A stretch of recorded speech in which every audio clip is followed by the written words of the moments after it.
Bonjour à tous, vous entendez revenir certainement en boucle ce thème lorsque vous êtes appelé à choisir un moyen numérique pour communiquer, s'agissant surtout d'une messagerie instantanée ou un VPN.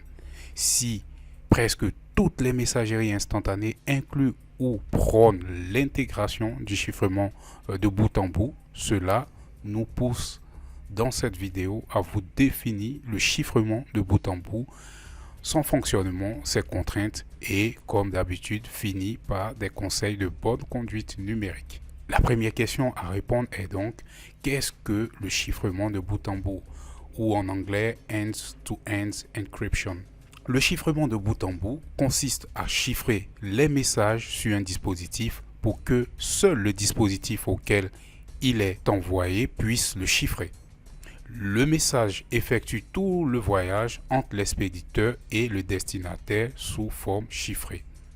Le principal avantage du chiffrement de bout en bout est qu'il restreint la transmission des données de façon à ce que seul le destinataire les voit. Cela garantit donc l'intégrité de vos échanges.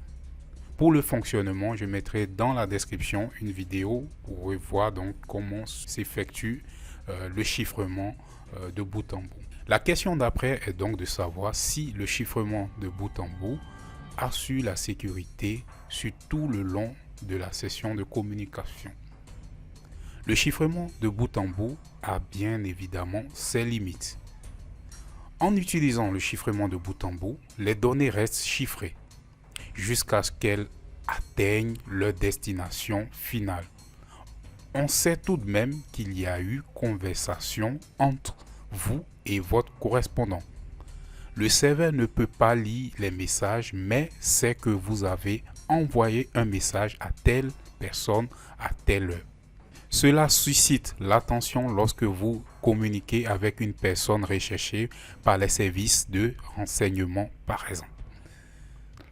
Pour éviter des calculs complexes de supposition, plusieurs systèmes utilisent à la place du chiffrement du bout en bout le chiffrement en transit.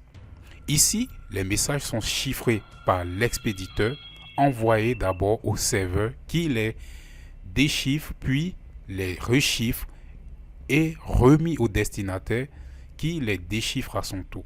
Le chiffrement en transit protège les informations pendant la transmission, mais son utilisation permet au lien intermédiaire de la chaîne, le serveur donc, de voir le contenu.